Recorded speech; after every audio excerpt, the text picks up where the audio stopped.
हि घृतश्रुतः ऋषिभिः संभृतो रसः ब्राह्मणेष्वमृतगं हितं येन देवाः पवित्रेण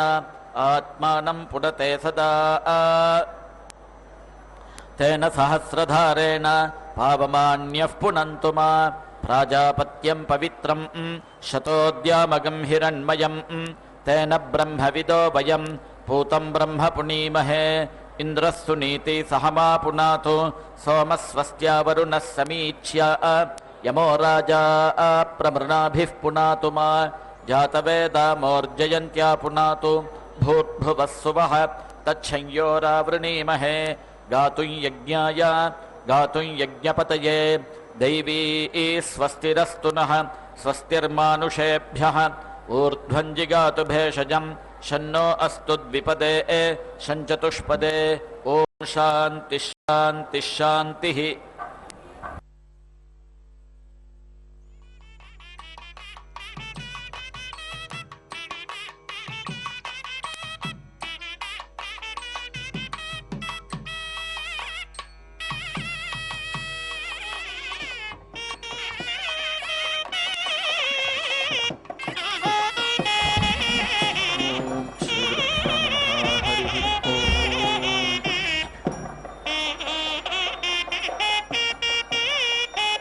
उपदधातीत्युपादधाति तस्मात् सर्पान् ऋतून् अन्विति वायुः एति वरीवर्ति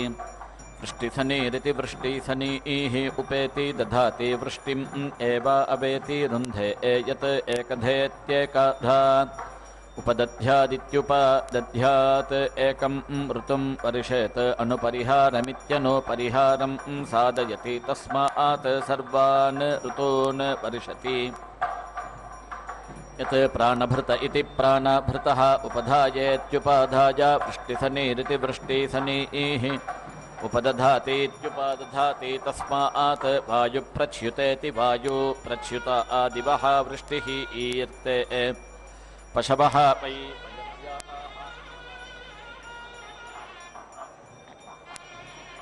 खलु वै पशवः नाना अव्रता इति नाना अव्रताः ते अपः एव अभीति समनस इति स मनसः यं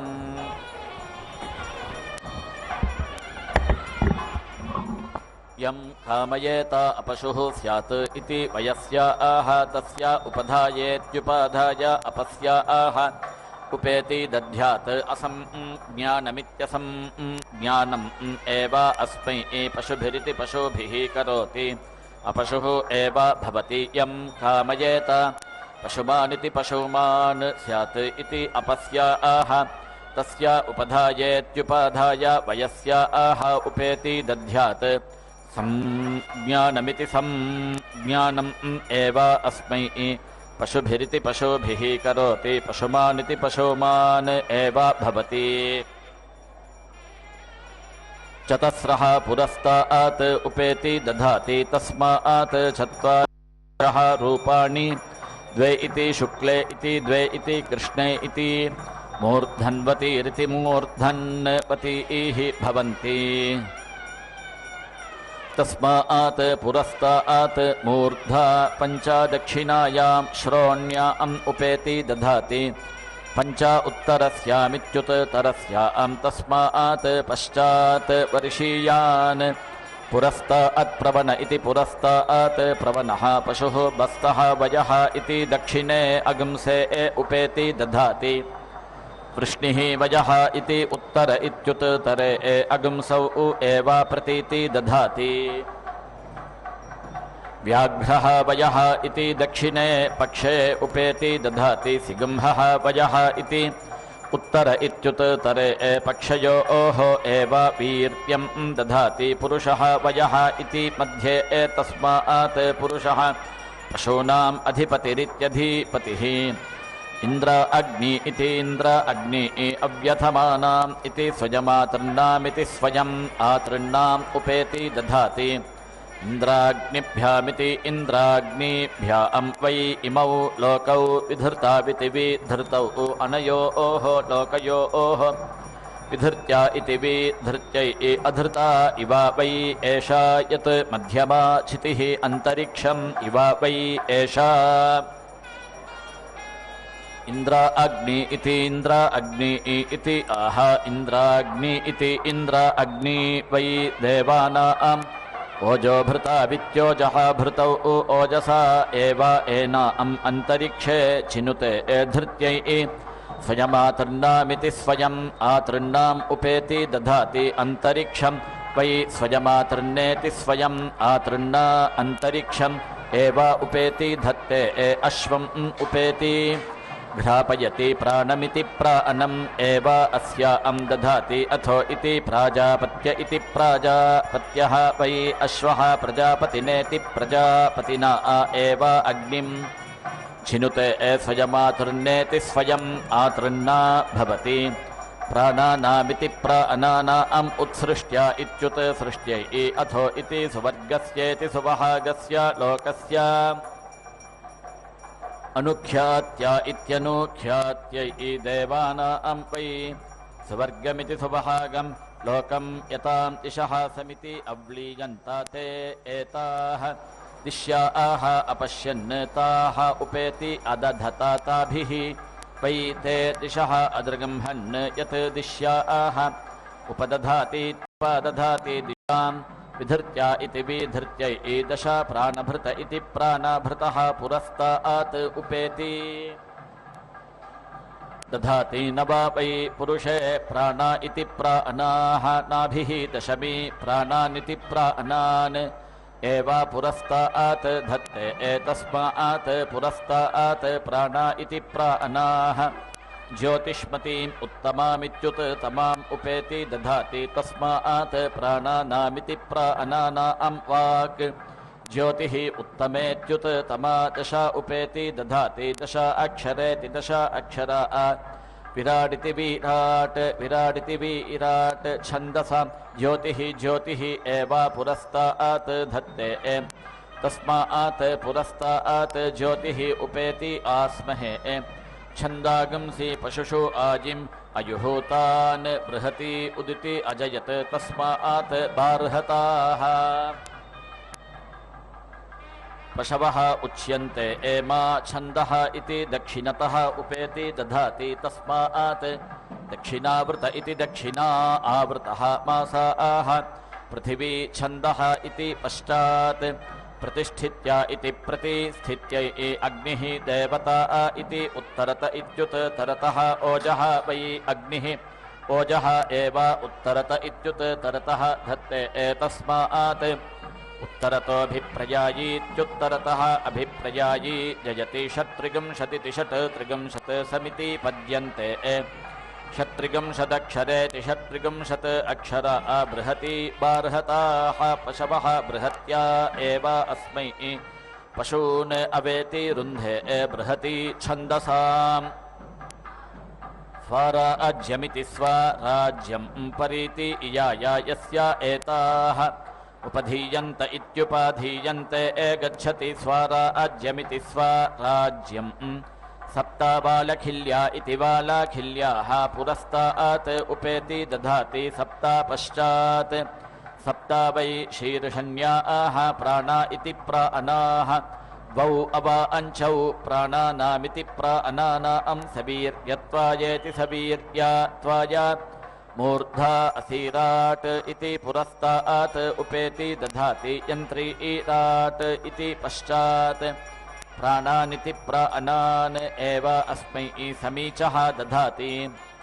देवाः वै यत् यज्ञे अकुर्वत तत् असुराः अकुर्वत ते देवाः एताः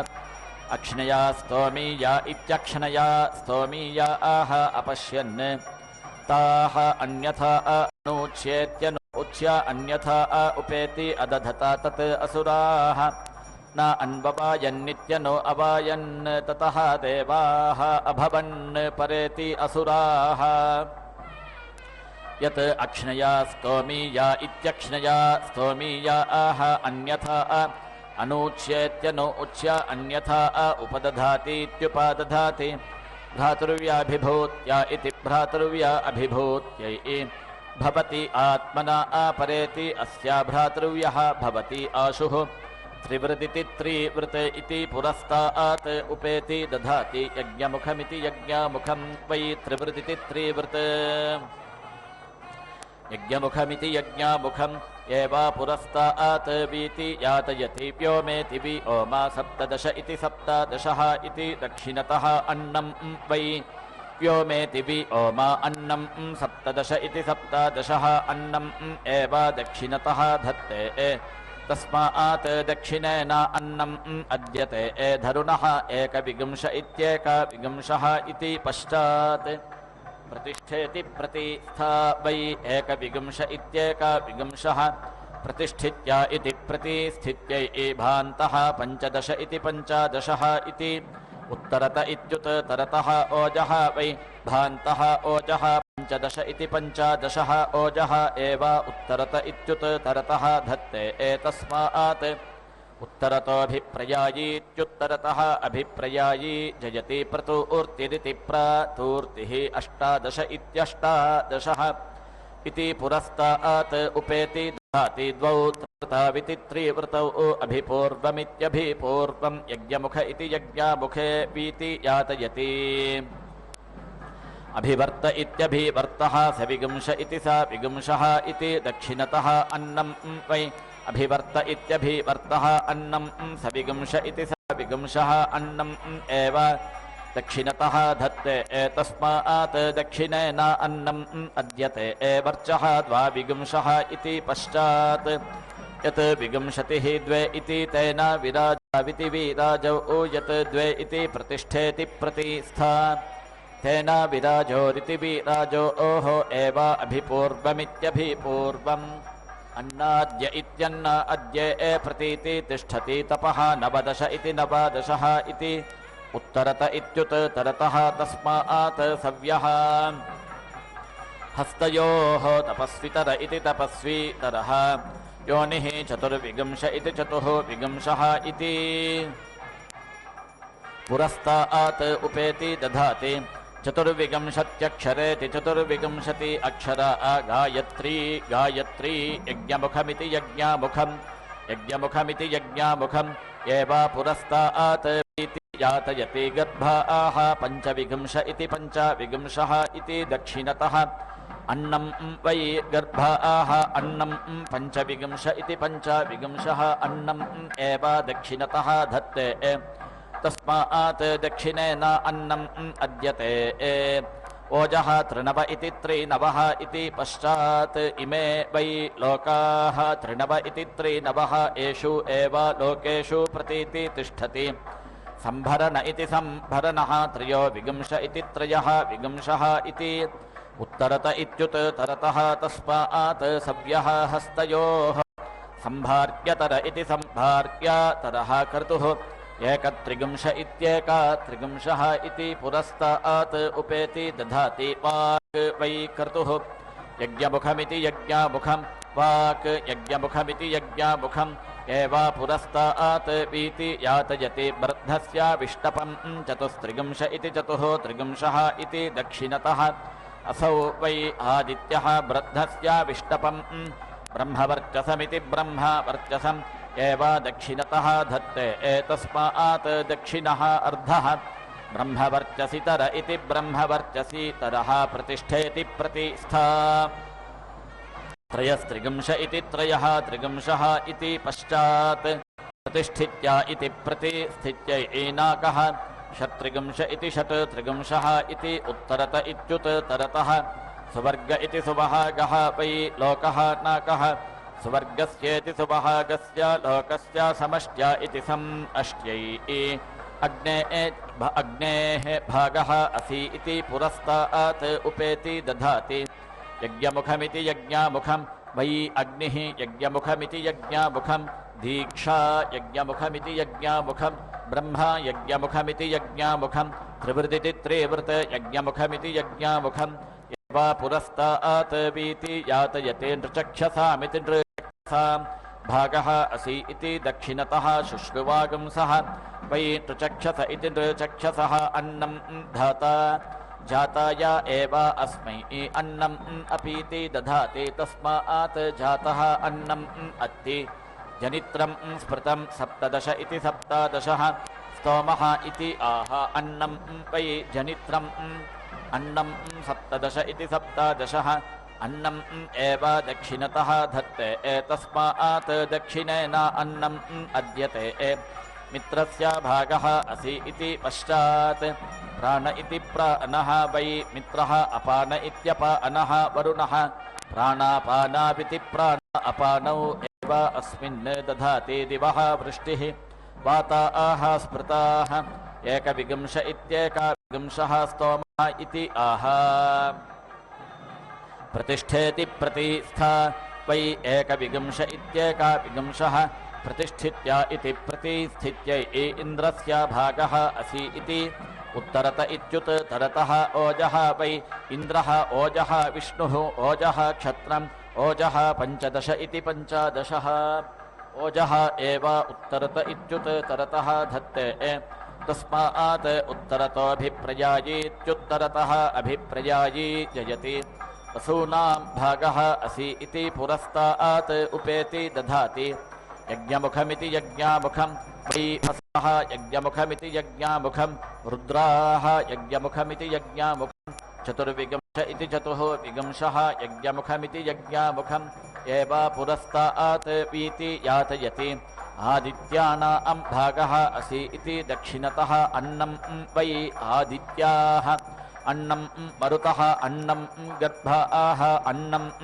पञ्चविगंश इति पञ्चविगंशः अन्नम् एव दक्षिणतः धत्ते तस्मात् दक्षिणेन अन्नम् अद्यते अदित्यै भागः असि इति पश्चात् प्रतिष्ठेति प्रतिष्ठा वै अदितिः प्रतिष्ठेति प्रतिष्ठा पूषा प्रतिष्ठेति प्रतिष्ठा त्रिनव इति त्रिनवः प्रतिष्ठित्या इति प्रतिष्ठित्यै देवस्य सवितुः भागः असि इति उत्तरत इत्युत तरतः ब्रह्मा वै देवः सविता ब्रह्मा बृहस्पतिः ब्रह्मा चतुष्टोम इति चतुः स्तोमः ब्रह्मवर्चसमिति ब्रह्मवर्चसम् एव उत्तरत इत्युत तरतः धत्ते तस्मात् उत्तर इत्युत तरः अर्धः ब्रह्मवर्चसि तर इति ब्रह्मवर्चसि तरः सावित्रवतीति सावित्रवती भवति प्रसूत्या इति प्रसूत्यै तस्मात् ब्राह्मणानाम् उदीची सनि प्रसूतेति प्रसूता धर्त्रः चतुष्टोम इति चतुः स्तोमः इति पुरस्तात् उपेति दधाति यज्ञमुखमिति यज्ञामुखं वै धर्त्रः यज्ञमुखमिति यज्ञामुखं चतुष्टोम इति चतुः स्तोमः यज्ञमुखमिति यज्ञामुखम् एव पुरस्तात् वीति यातयति यावानां भागः असि इति दक्षिणतः मासाः वै यावाः अर्धमासा इत्यर्धमासाः अयावाः तस्मात् दक्षिणावृत इति दक्षिणा आवृतः मासाः अन्नं वै यावाः अन्नं प्रजा इति प्राजाः अन्नम् एव दक्षिणतः धत्ते तस्मात् दक्षिणेन अन्नम् अद्यते ऋभूणां भागः असि इति पश्चात् प्रतिष्ठित्या इति प्रतिष्ठित्यै विवर्त इति विवर्तः अष्टाचत्वारिगुंश इत्यष्टाचत्वारिगुंशः इति उत्तरत इत्युत तरतः अनयोः लोकयोः सवीर्यत्वायेति सवीर्या त्वाया तस्मात् इमौ लोकौ समावद्वीर्याविति समावत् वीर्यौ यस्या मुख्यवतीरिति मुख्यावतीः पुरस्तात् उपधीयन्त इत्युपाधीयन्ते मुख्यः एव भवति यस्या अन्नवतीरित्यन्नवतीः दक्षिणतः अत्ति अन्नम् एति अस्या अन्नाद इत्यन्न अदः जायते यस्य प्रतिष्ठावतीरिति प्रतिष्ठावतीः पश्चात् प्रतीति एव तिष्ठति यस्य ओजस्वतीः उत्तरत इत्युत तरतः ओजस्वी एव भवति एति अस्या ओजस्वी जायते अर्कः वै एषः यत् अग्निः तस्य एतत् एव स्तोत्रम् एतत् शस्त्रं यत् एषा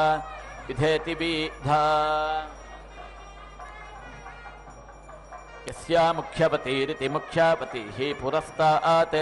उपधीयन्त उपाधीयन्ते मुख्यः एव भवति एति अस्या मुख्यः जायते यस्या अन्नवतीरित्यन्नवतिः दक्षिणतः अत्ति अन्नम् एति अस्या अन्नाद इत्यन्न अधः जायते यस्या प्रतिष्ठावतीरिति प्रतिष्ठावतीः पश्चात् प्रतीति एव तिष्ठति यस्या ओजस्वतीः उत्तरत इत्युत्तरतः ओजस्वी एव भवति एति ओजस्वी जायते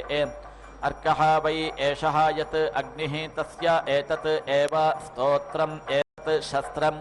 यत् एषा विधेति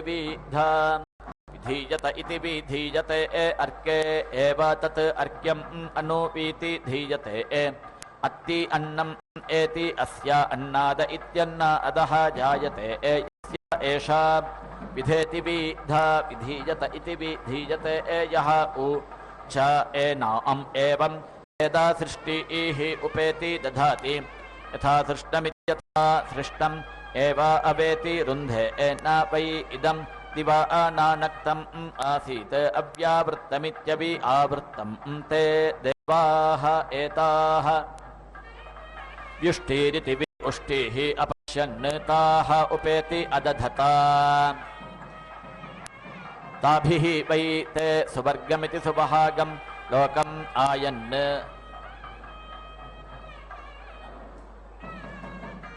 ताः उपेति अदधता ततः वै इदं वीति औच्छत् यस्य एताः उपधीयन्त इत्युपाधीयन्ते वीति एव अस्मै उच्छति अतो इति तमः एव अपेति हते अग्ने जातान् प्रेति नुदानः सपत्नान् इति पुरस्तात् उपेति दधाति जातान् एव भ्रातृव्यान् प्रेति नुदते सहसा जातान् इति पश्चात् जनिष्यमाणान् एव प्रतीति नुदते चतुश्चत्वारिगंश इति चतुश्चत्वारिगंशः स्तोमः इति दक्षिणतः ब्रह्मवर्चसमिति ब्रह्मवर्चसं वै चतुश्चत्वारिगंश इति चतुश्चत्वारिगंशः ब्रह्मवर्चसमिति ब्रह्मवर्चसम् एव दक्षिणतः धत्ते तस्मात् दक्षिणः अर्धः ब्रह्मवर्चसितर इति ब्रह्मवर्चसीतरः षोडशः स्तोमः इति उत्तरत इत्युत्तरतः ओजः वै षोडशः ओजः एव उत्तरत इत्युत्तरतः धत्ते तस्मात् उत्तरतोऽभिप्रयायीत्युत्तरतः अभिप्रयायी जयति वज्रः वै चतुश्चत्वारिगंश इति चतुश्चत्वारिगंशः वज्रः षोडशः यत् एते इति इष्टके इति उपदधाति इत्युपदधाति जातान् च एव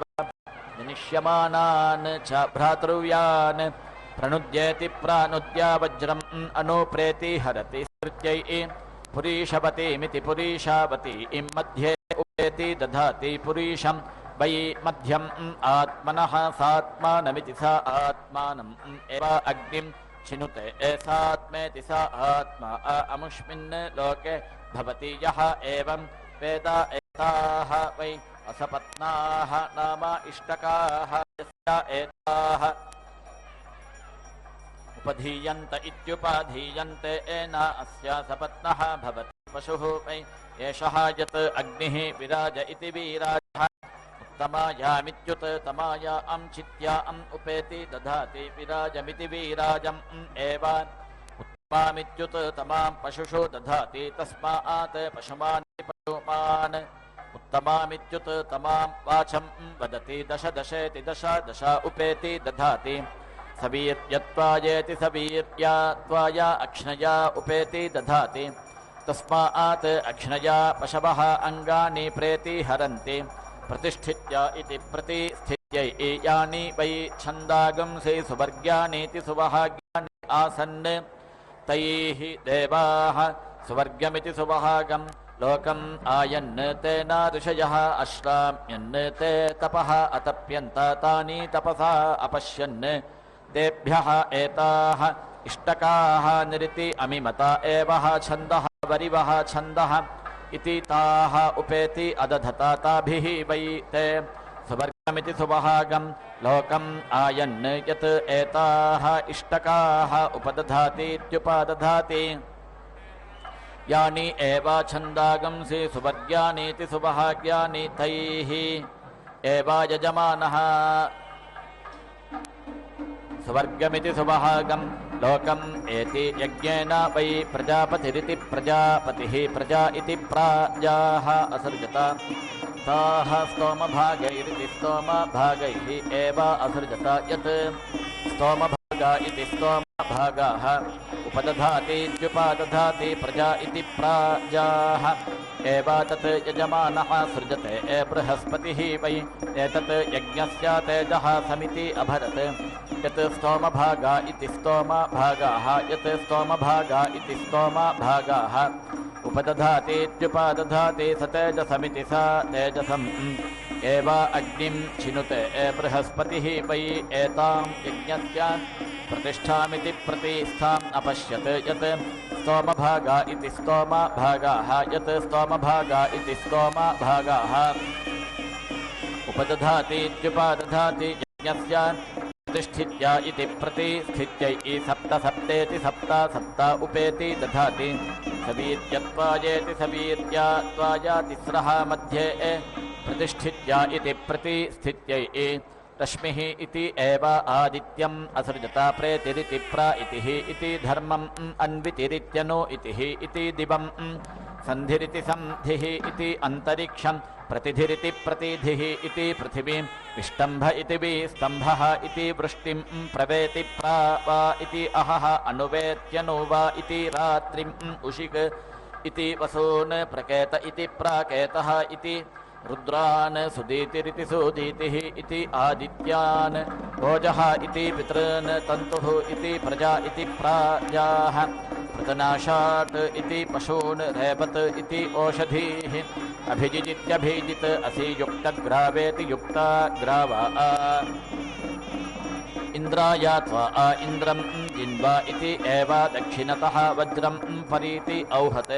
अभिजित्या इत्यभिजित्य ईताः प्रजा इति प्राजाः अपप्राणा इत्यपप्राणाः असृजत तासु अधिपतिरित्यधिपतिः असि इति एव प्राणमिति प्राणम् अदधात् यन्ता इति अपानमित्यपानम् संसर्प इति संसर्पः इति चक्षुः वयोधा इति वयधाः इति श्रोत्रम् ताः प्रजा इति प्राजाः प्राणतीरिति प्राणतीः अपानतीरित्यपानतीः पश्यन्तीः शृण्वतीः न मिथुनी अभवन् तासु त्रिवृदिति त्रिवृत् असि इति एव मिथुनम् अदधात् ताः प्रजा इति प्राजाः मिथुनी भवन्तीः न प्रेति अजायन्त ताः सगम्रोह इति संरोहः असि नीरोह इति निहिरोहः असि इति एव प्रेति अजनयत् ताः प्रजा इति प्राजाः प्रजाता इति प्राजाताः न प्रतीति अतिष्ठन् ताः वसुकः असि वेषष्टिरिति वेषाष्टिः असि वस्यष्टिः असि इति एव येषु लोकेषु प्रतीति अस्थापयत् यत् आह वसुकः असि वेषष्टिरिति वेषाष्टिः असि वस्यष्टिः असि इति प्रजा इति प्राजाः एव प्रजाता इति प्राजाताः येषु लोकेषु प्रतीति स्थापयति सात्मेति सा आत्मा अंतरिक्षं रोहति स प्राण इति सा प्राणः अमुष्मिन् लोके प्रतीति तिष्ठति अव्यर्धुक इत्यवि अर्धुकः प्राणापानाभ्यामिति प्राण अपानाभ्याम् भवति यः एवं वेद नाकसद्भिरिति नाकसद्भिः वै देवाः सुवर्गमिति सुवहागं लोकम् आयन् तत् नाकसदामिति नाकासदाम् नाकसत्वमिति नाकसत् त्वं यत् नाकसद इति नाकासदः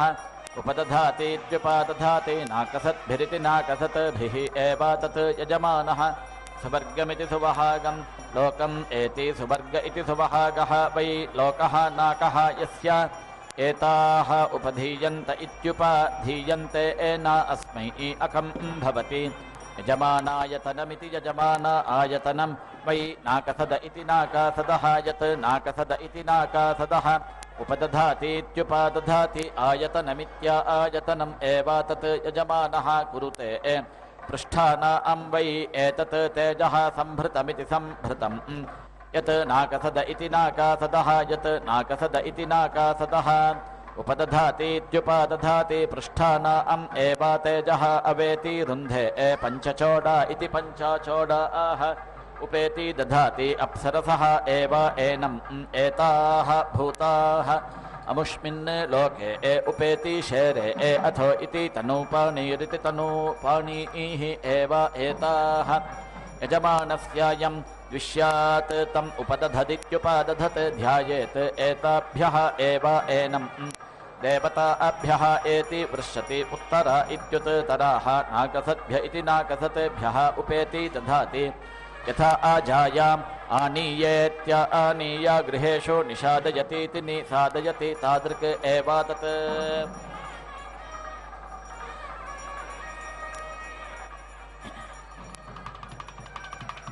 उपदधातीत्युपादधाति पृष्ठानाम् एव तेजः अवेति रुन्धे पञ्चचोडा इति पञ्चाचोडा आह उपेति दधाति अप्सरसः एव एनम् एताः भूताः अमुष्मिन् लोके उपेति शेरे अथो इति तनूपाणीरिति तनूपाणीः एव एताः यजमानस्यायं विष्यात् तम् उपदधदित्युपादधत् ध्यायेत् एताभ्यः एव एनम् देवताभ्यः एति वृष्यति ताजक आर्तिम् एति ऋच्छति उत्तरा इत्युत्तराः नाकसद्भ्य इति नाकसद्भ्यः उपेति दधाति यथा आजायाम् आनीयेत्य आनीय गृहेषु निषादयतीति निषादयति तादृक् एव तत् पश्चात् प्राचीम् उत्तमामित्युत्तमाम् उपेति दधाति तस्मात् पश्चात्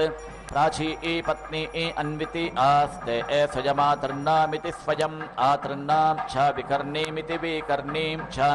उत्तमे इत्युत्तमे उपेति दधाति प्राण इति प्राणः वै स्वयमातृन्नेति स्वयम् आतृन्ना आयुः विकर्णीति विकर्णी प्राणमिति प्राणं च एव आयुः च प्राणानामिति प्राणानाम् उत्तमावित्युत्तमौ धत्ते तस्मात् प्राण इति प्राणः च आयुः च प्राणानामिति प्राणानाम् उत्तमावित्युत्तमौ न अन्याम् उत्तरामित्युत्तराम् इष्टकाम् उपेति दध्यात् यत् अन्याम् उत्तरामित्युत्तराम् इष्टकाम् उपदध्यादित्युपादध्यात् पशूनाम् च यजमानस्य च प्राणमिति प्राणं च आयुः च अपीति दध्यात् तस्मात् न अन्यात् उत्तरेत्युत्तरा इष्टका उपधेयेत्युपादेय स्वयमातृन्नामिति स्वयम् आतृन्नाम् उपेति दधाति असौ वै स्वयमातृन्नेति स्वयम् आतृन्ना अमूम् एव उपेति धत्ते अश्वम् उपेति घ्रापयति प्राणमिति प्राणम् एव अस्याम् दधाति अथो इति प्राजापत्य इति प्राजापत्यः वै अश्वः प्रजापतिनेति प्रजापतिना एव अग्निं छिनुते स्वयमातृन्नेति स्वयम् आतृन्ना भवति प्राणानामिति प्राणानाम् उत्सृष्ट्य इत्युत्सृष्ट्यै अथो इति स्वर्गस्येति सुभागस्य लोकस्य अनुख्यात्य इत्यनुख्यात्यै एषा वै देवानाम् विक्रान्तिरिति विक्रान्तिः यत् विकर्णीति विकर्णी यत् विकर्णीमिति विकर्णीम् उपदधातीत्युपादधाति देवानाम् एव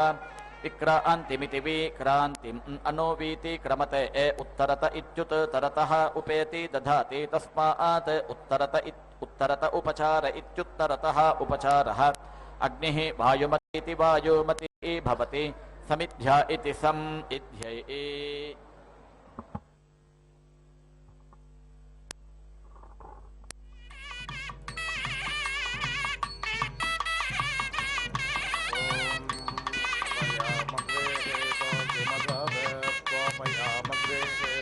माधवायत्वा उपयामग्रेः दोषे शुक्रायत्वापयामग्रेः दोषे शुचायत्वा उपयामग्रेः दोषे नभसे त्वापयामग्रेः दोषे नभस्यायत्वा उपयामग्रेः दोषेष त्वापयामग्रेः दोष्योजत्वा उपयामग्रेः दोषि सहस्र त्वापयामग्रेः दोषि सहस्यायत्वा उपयामग्रेः दोषि तपस त्वापयामग्रेः दोषि तपस्यायत्वा उपया हेतोऽस्यग्नः सस्पतये त्वा इन्द्राग्ने आगग्नसुदङ्गेर्भिर्नभो वरेण्यम् अश्यपादन्धियेषिता उपयामग्रे हेतोऽसेन्द्राग्निभ्यामिन्द्राग्निभ्यां त्वेषते योनिरिन्द्राग्निभ्यां त्वा आघाय अग्निमिन्धते स्तृणन्ते बर्हिरानुषक् येषामिन्द्रो युवासखाः उपयामग्रे हेतोऽस्यग्नेन्द्राभ्यां त्वेषते योनिरग्नेन्द्राभ्यां त्वा ओमाः सश्चर्षणे धृतो विश्वे देवास आगता दास्वाग्सो दासुषस्सुतम् उपयामग्रे हेतोऽस्य विश्वेभ्यस्त्वा देवेभ्यः येषते योनिर्विश्वेभ्यस्त्वा देवेभ्यः विश्वे देवास आगतशृणुतामयमग्हवम् येदं बर्हिर्निषेधत उपयामग्रे हेतोऽस्य विश्वेभ्यस्त्वा देवेभ्यः येषते योनिर्विश्वेभ्यस्त्वा देवेभ्यः इन्द्रामरुत्व इह पाहि सोम यथा सार्याते अपेपत्सुतस्य तव प्रणेहते तव शोरशर्मन्नावे वासन्ति कवयस्व यज्ञाः उपयामग्रे हेतोऽसेन्द्रायत्वा मरुत्वात येषते योनिरिन्द्रायत्वा मरुत्वाते मरुत्वं तं वृषभं वा वृधानमकवारिन्दिव्यज्ञसाशमिन्द्रम् विश्वासाहमवसे नूतनायोग्रज्ञसाहोदामिह तज्ञो वेमा उपयामग्रे हेतोऽसेन्द्रायत्वा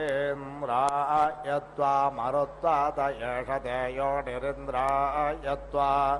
मरुत्वाते उपयामग्रे हेतोऽस्य मरुताम् ओजसे त्वा सजोषाः इन्द्रसगनो मरुद्भ्यः सोमं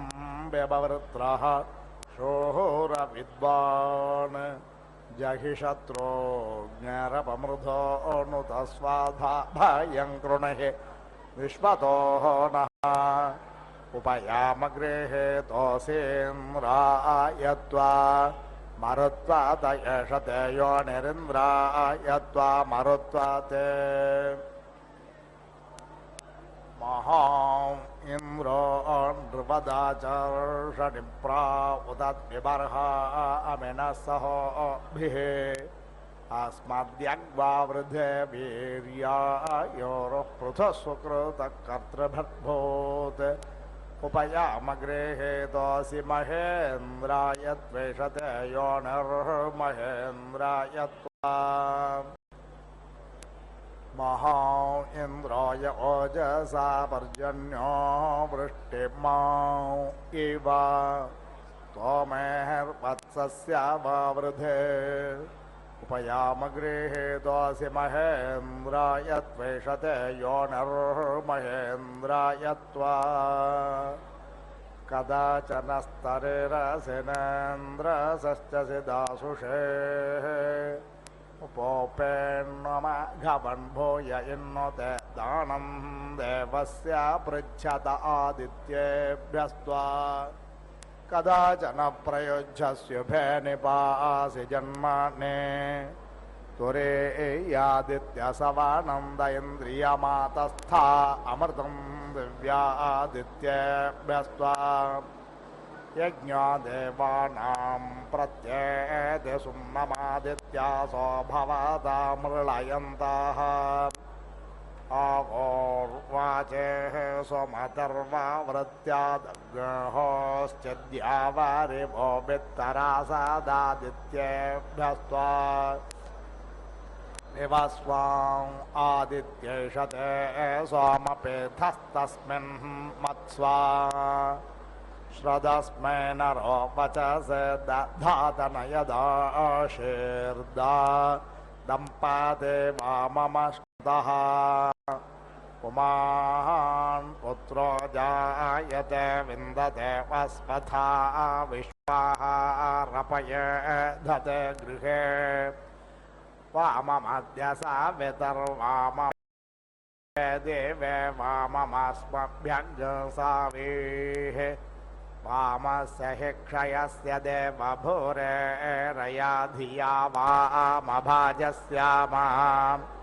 उपयामग्रेहे दोसि सावित्रोऽसि च नोधाश्च नो मये देहे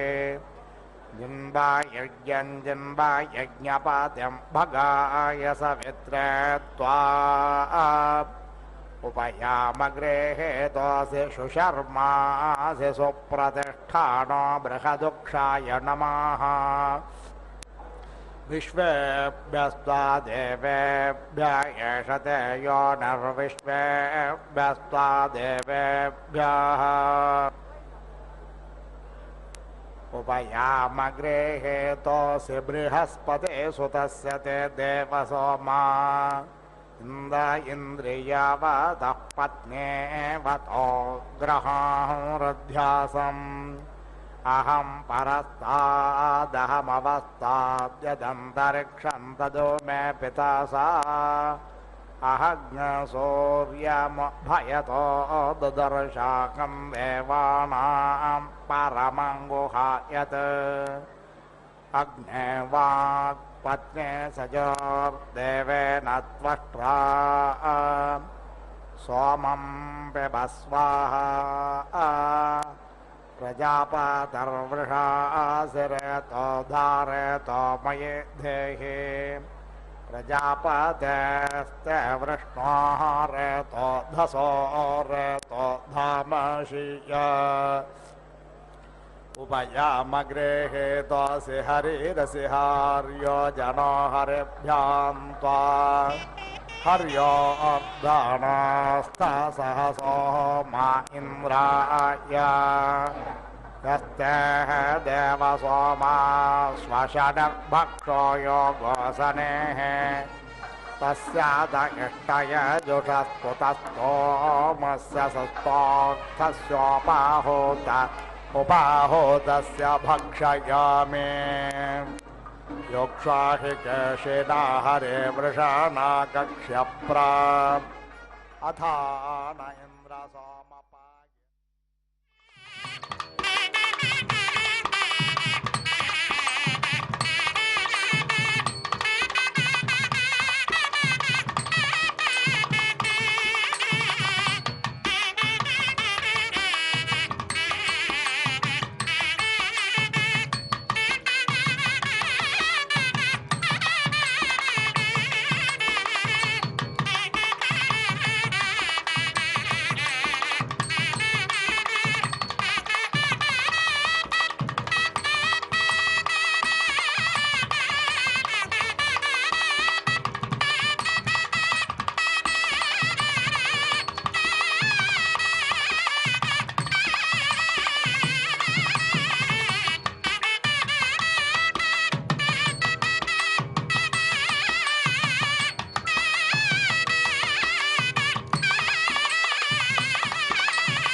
శ్రేయసాం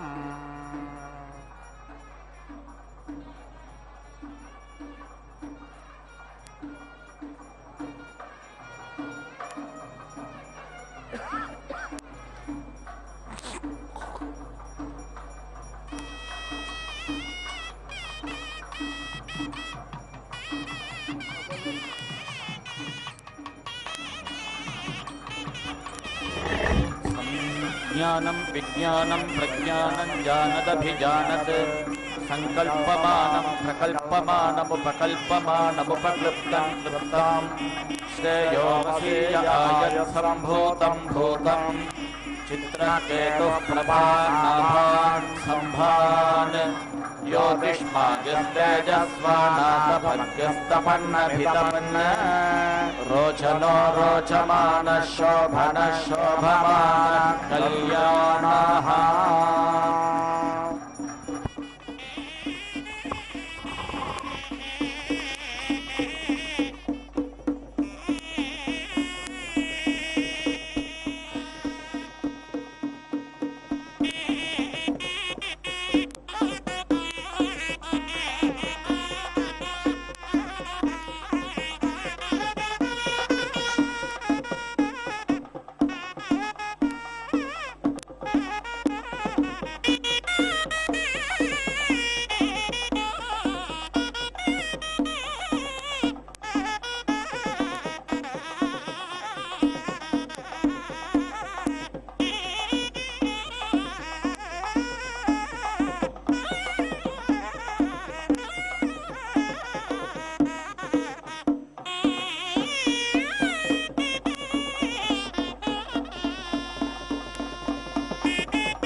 वरुणस्य केतवो विरश्मयो जनां अणो भ्राजन्तो अग्नयो यथा उपयामगृहीतोऽसि सूर्यः यत्त्वां भ्राजयेषते योनिः सूर्यः यत्त्वा भ्राजे सूर्यभ्राजस्वं भ्राजस्वाग्नस्त्वं देवेष्वसि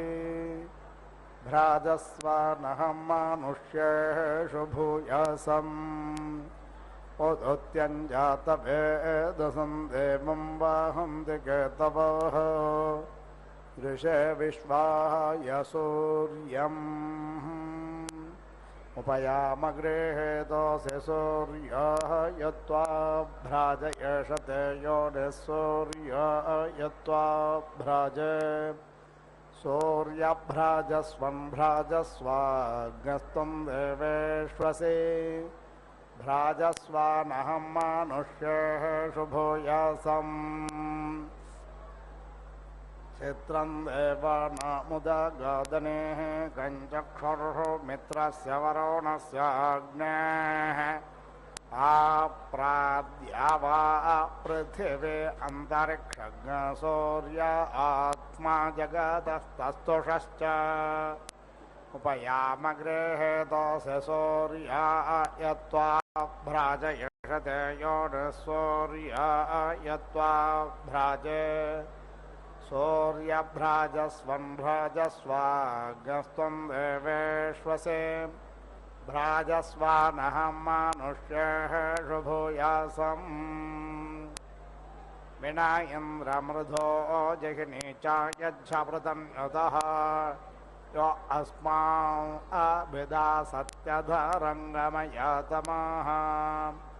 उपयामगृहीतोऽसीन्द्रायत्वा विमृध येषते योनिरिन्द्रायत्वा विमृधे ॐ पूर्णाहुतिमुत्तमां जहाति सर्वं वै पूर्णाहुतिः सर्वमेवाप्नोति अथो इयं वै पूर्णाहुतिः अस्यामेव प्रतिष्ठति ॐ नारायणाय विद्महे वासुदेवाय धीमहि तन्नो विष्णु प्रचोदयात् स्वाहा ॐ महादेव्यै च विद्महे विष्णुपत्न्यै च धीमहि तन्नो लक्ष्मी प्रचोदयात् स्वाहा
ननाथो ननाथः सदा वेङ्कटेशं स्मरामि स्मरामि। हरे वेङ्कटेश प्रसीद प्रसीद, प्रियं वेङ्कटेश प्रयच्छ प्रयच्छ।